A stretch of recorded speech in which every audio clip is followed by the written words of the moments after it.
tous, bienvenue dans MyASM, le podcast. Chaque mois, retrouvez votre rendez-vous rugby avec Inpleed, partenaire majeur de l'ASM Clermont-Auvergne. Inpleed, un collectif d'experts mobilisés aux côtés des entrepreneurs. Pour ce premier numéro, nous allons évoquer le rôle du buteur, un rôle à part dans le rugby. Si le buteur peut occuper n'importe quel poste dans l'équipe, il est souvent demi d'ouverture, souvent passionné, exigeant avec lui-même, infatigable travailleur. Il a un statut à part. Il peut faire gagner ou perdre l'équipe dans les moments cruciaux, être le héros ou le zéro.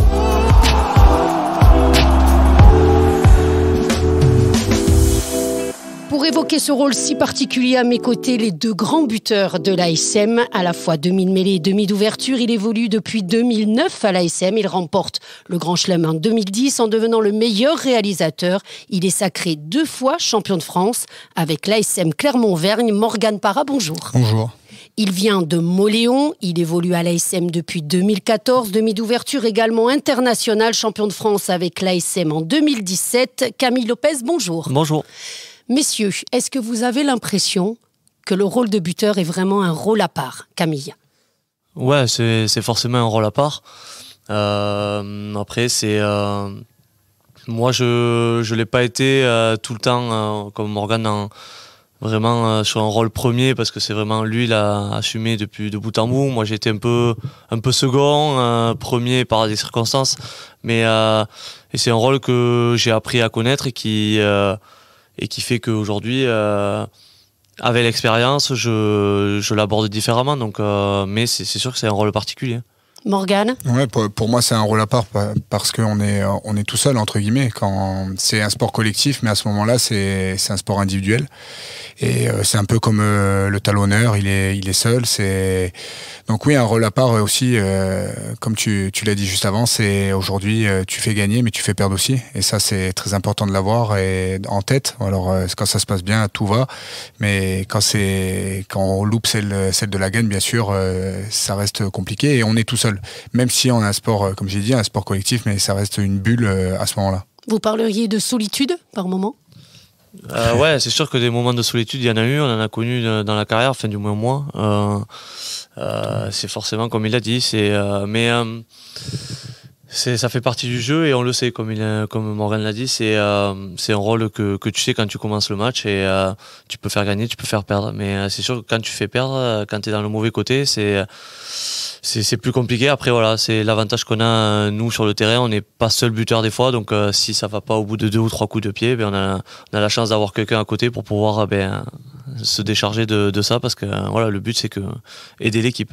Justement, vous avez ce sentiment d'être parfois le ciment de l'équipe, c'est vous qui donnez confiance à l'équipe ? Ouais, bien sûr, parce qu'aujourd'hui, quand l'équipe attaque fort et par contre on marque pas, mais il faut récompenser les temps forts. Je parle souvent des gros. Les gros, quand ils font une grosse mêlée, ils mettent à la faute l'équipe, il y a pénalité, il faut récompenser cet effort, parce que comme on dit souvent, c'est du travail toute la semaine pour eux. Ça reste dur.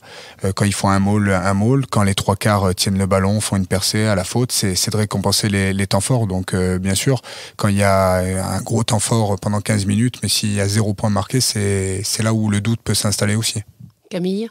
Ouais, non, il a quasiment tout dit. C'est sûr qu'on est là pour récompenser le travail de l'équipe avant d'être un rôle individuel et d'avoir la lumière sur soi si tout va bien. On est là pour récompenser. Il y a des fois ça marche, il y a des fois ça marche un peu moins bien, mais voilà, ça fait partie du job. Ce qu'il a dit, pour moi, c'est important. C'est aujourd'hui, c'est l'équipe avant tout. C'est quand on parle aujourd'hui de la chance d'avoir 2 buteurs sur le terrain, c'est qu'aujourd'hui, on regarde pas notre performance individuelle. On va regarder si aujourd'hui on est bien et qu'on enquille, ça va. Mais si ça va pas, on va pas s'entêter. On a l'opportunité de laisser le but. Voilà. Ou quand Camille, je l'ai dit souvent, à l'inverse, il est premier. Je suis derrière si ça va pas. À l'inverse, quand je suis premier à buter, je sais qu'il est là. Souvent l'inverse. Ouais, mais ça soit l'inverse. Mais je sais que voilà, je peux m'appuyer. Si c'est un mauvais jour, je le sens pas ou pas bien. On sait pas pourquoi des fois. Hein, c'est très compliqué. C'est une remise en question permanente aussi. C'est le coach qui vous dit de switcher ou c'est entre vous ? Oh non, ça se fait entre nous sur le terrain parce que c'est même un choix qu'on fait, même avant le match ou comme ça, tout se décide entre nous. Le coach, après, je pense qu'on est assez grand aujourd'hui pour prendre ses responsabilités. C'est trop compliqué pour moi, un coach. Aujourd'hui, il est en train d'amener à dire voilà, tu vas buter, mais si le mec aujourd'hui, il veut pas prendre cette responsabilité ou s'il est pas bien, ou voilà, il y a beaucoup de circonstances. Donc c'est pour ça que c'est important que ça soit de l'intérieur du groupe. Aujourd'hui, on sait que on a aussi maintenant Gigi qui est venu, qui bute très bien. On a d'autres joueurs, donc à partir de là, c'est entre nous et après, comme on l'a dit tout à l'heure, c'est de l'assumer. Le plus dur, c'est d'assumer ce rôle parce que quand tout va, c'est parfait, mais quand ça va mal, c'est là où c'est le plus dur. Alors justement, on va faire un petit flashback. On va revenir à vos débuts. Toi, tu as su, par exemple, Morgan, que tu allais être buteur. Comment ça s'est fait? Ça s'est fait naturellement depuis tout petit? Souvent, ça doit être comme Camille. On est un buteur, il ne vient pas buteur à 18, 19 ans. Je pense qu'on est buteur si en étant gamin, on a toujours aimé taper dans le ballon déjà. Après, moi, je sais que j'ai adoré parce que je regardais la télé, les plus grands faire et je trouvais ça beau. Et de buter. Donc après, il y a eu cadet, minime, cadet, junior. Donc j'avais cette responsabilité. Et ensuite, en pro, souvent, quand on arrive, il y a d'autres buteurs affirmés. Et c'est soit on prend le relais par moment quand un buteur est dans le dur, ou quand le buteur attitré s'en va et il faut prendre la place, tout simplement. Donc voilà comment aujourd'hui je suis devenu buteur. Mais le plus important, c'est de vouloir prendre cette responsabilité et de l'assumer. Et ça, pour moi, c'est la base. Camille Lopez, depuis tout petit aussi, tu aimais taper dans le ballon? Ouais, depuis tout petit, forcément, comme il a dit, j'étais toujours avec un ballon dans les mains, sur le pied. J'ai baigné dans ça, donc c'est venu assez naturellement. Après, il y avait d'autres buteurs chez les jeunes à Montlion avec moi, donc en cadet c'était pas moi qui butais parce qu'on avait un très bon ouvreur qui butait très bien. Donc après ça s'est fait, il est parti, donc c'est moi qui ai pris le relais. C'est de l'entraînement, c'est dès le plus jeune âge. Je crois que c'est un rituel, c'est apprendre avec des joueurs qui, comme il a dit Morgan, à la télé, tu regardes à la télé et moi j'ai eu la chance à Montlion de côtoyer des joueurs qui étaient partis dans le monde de pro et qui, étant de chez moi, m'ont appris. Donc Benyat Ariet et Thomas Pochelu m'ont appris ce rôle-là. Et donc forcément, après moi aussi, j'ai un idole depuis tout petit qui était un grand buteur, Richard Dourte, que j'affectionne énormément. Et donc du coup, je me suis inspiré et tu prends conseil. Et il était redoutable dans cet exercice-là. Donc c'était une bonne image pour moi pour ce secteur-là. On a compris qu'il y avait beaucoup de travail. Est-ce qu'il y a aussi une préparation mentale? Ouais, quand il parle avec qui il a pu bosser, Camille, moi j'ai eu la chance de bosser avec Gonzalo Quesada au tout début, vraiment quand j'ai pris le but en pro. Et c'est sûr qu'il y a un aspect aussi mental, un aspect de tout ce qui est autour. Donc quand on parle aujourd'hui de pression, de public, le moment du match, le score, il y a beaucoup de choses qui rentrent en compte. Donc on a essayé de travailler pour ma part sur ça mentalement avec lui, aussi sur les aspects extérieurs. Donc quand on parle de stade, d'environnement, de météo, de vent, de pluie, donc il y a beaucoup de paramètres. Donc j'ai bossé avec lui un peu sur l'aspect mental. Ouais. Camille, tu as fait appel à un préparateur mental pour le but ou pas du tout? Alors je l'ai eu fait dans ma carrière, mais c'est pas. Je pense que l'aspect mental est important dans ce rôle-là parce que je pense que c'est un secteur où si tu es en confiance, je pense qu'il y a beaucoup de choses qui vont bien. Après maintenant, je dirais qu'avec l'expérience que j'ai, aujourd'hui je l'aborde différemment parce que voilà, j'ai un peu plus d'expérience et je prends un peu plus de recul, et qu'au début forcément sur mes premiers matchs pro où tu prends le but, c'est vrai que alors l'image elle est un peu trop forte, mais t'as les jambes qui tremblent quoi avant de taper. Tu te poses un peu pendant ta concentration, tu te poses des questions, mais aujourd'hui c'est vrai qu'avec les années qui sont passées, forcément que c'est plus facile à aborder, mais pour moi je pense que le rôle du buteur c'est je dirais pas de pourcentage, mais il y a énormément de part de mental. Oui, il faut gérer la pression, on l'a bien compris. Est-ce que vous avez l'impression de vous être investi plus que les autres, justement? Parce qu'on le sait, un buteur, il reste à la fin de l'entraînement pour répéter le geste, peut-être comme le talonneur sur les lancers, mais est-ce que vous avez ce sentiment de vous investir plus que les autres? Un petit peu, mais aussi par le poste. Donc la stratégie, il y a beaucoup de paramètres qui rentrent en compte, qui font qu'on est peut-être un peu plus investi. Maintenant, le rugby professionnel fait aussi que il y a beaucoup de joueurs par leur poste, par leur secteur, et ils sont obligés de rester, de travailler d'autres aspects. Donc aujourd'hui, on a l'aspect bien sûr du tir au but, plus Camille l'aspect du jeu au pied, des coups d'envoi, de tout, de la stratégie. Moi, il y a la passe, le jeu au pied aussi dans le jeu, donc bien sûr on reste, mais d'autres joueurs c'est pareil, mais à leur poste. Donc quand on parle des piliers, c'est la mêlée, ils doivent rester un peu plus, ils doivent peut-être en faire un peu plus en muscu que nous, de la technique, sur de la vidéo, donc voilà, il y a t'as vu, ouais, un peu. Un peu. Mais concrètement, pour expliquer aux gens, c'est combien de temps répéter les gestes, Après, ça c'est propre à chacun, ouais. Mais je vois Morgan avec l'expérience qu'il a et la faculté qu'il a, la facilité qu'il a, il passe moins de temps que d'autres, mais que moi par exemple. Mais moi j'ai besoin pour trouver de la confiance, de répéter le geste pas mal. Mais après, comme il a dit, il y a plusieurs facteurs. Et non, aujourd'hui, on prend pas plus de temps que les autres. Les autres travaillent aussi énormément. Le monde pro fait que les autres sont obligés de bosser. C'est peut-être vrai avant, le buteur, il travaillait plus que d'autres avant. Mais aujourd'hui, je crois que tous les postes nécessitent du travail supplémentaire. Donc, on n'en fait pas plus que les autres aujourd'hui. Je pense qu'aussi, quand on était jeune, on passait beaucoup plus de temps que maintenant. Aussi, on a trouvé comment travailler. Quand on est jeune, on découvre. Donc, on veut tout par moment. Et je pense qu'Amis, c'est pareil. On est resté peut-être 1 heure, 1 heure et demie. Que maintenant, franchement, si on reste, je pense, 30 minutes à peu près. 30, et puis, comme il dit Camille, s'il veut répéter les gestes, c'est 40 minutes, 45 minutes. Mais on va pas rester. Avant, on était capable de venir 1 heure et demie à taper des ballons. Et on pouvait louper, faire mal le geste, mais on restait. Et aujourd'hui, je pense qu'on a trouvé un rythme de travail, et aussi l'expérience. Quand il parle d'expérience sur le terrain, on a pris l'expérience aussi dans les entraînements. Donc on prend notre rythme, et on sait qu'on a besoin de tant de minutes. Dès qu'on a ce geste, il est bien, on se sent bien, c'est fini. Voilà, après, c'est comme il l'a dit, c'est propre à chacun. Quel détail vous ne laissez pas au hasard? Est-ce que vous avez chacun des petits rituels? Morgane, Para? Ouais, je suis un peu superstitieux un peu par moment, mais non, les détails que j'ai sur une séance d'entraînement, c'est moi, dès que je loupe ou dès que je commence à pas être bien, ou si j'ai pas envie, j'arrête tout de suite. Camille le sait, je tape deux ballons et je suis capable de et je m'arrête et je m'en vais. Voilà, c'est peut-être ça en fait partie. Ouais, des rituels, forcément, on en a tous, puisque après.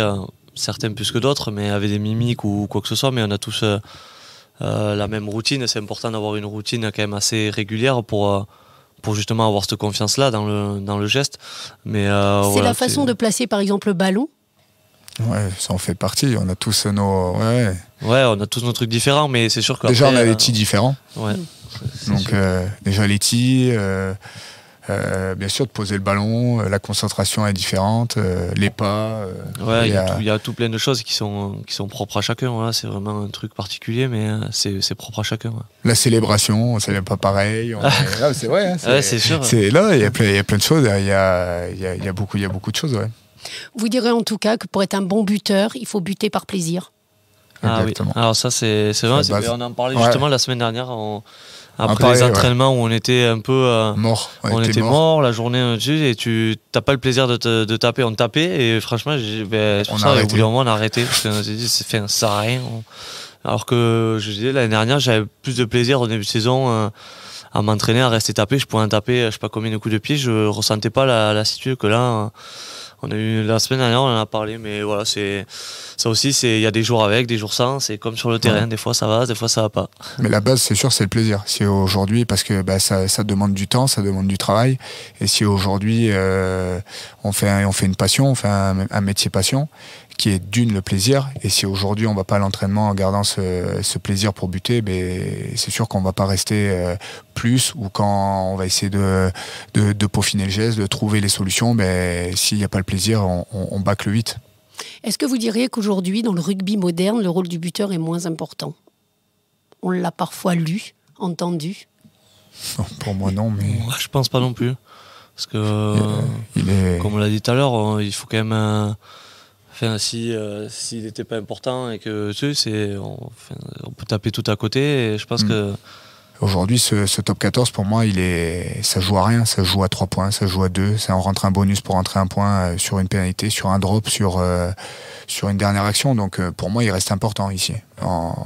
Pour moi, c'est... Alors peut-être maintenant, dans certains championnats comme l'hémisphère sud, il y a trop d'écart de points. Je pense que sur les matchs, souvent, ça joue pas à 3 points. Ouais. Je sais pas, après, c'est un avis. Et encore. Ouais. Et encore. C'est vrai. J'ai le souvenir de Mackenzie qui a donné 2 fois la victoire sur une pénalité lointaine. Ouais. Donc, non, franchement, je pense qu'il a encore un rôle important. Morgane évoquait les drops. On t'a surnommé pendant un moment Monsieur Drop. C'était un geste que tu... Il faut que ça revienne parce qu'on va en avoir besoin. C'était un geste que tu anticipais, ça, le drop? Anticiper, non, pas trop, parce que j'aime pas trop quand c'est trop préparé.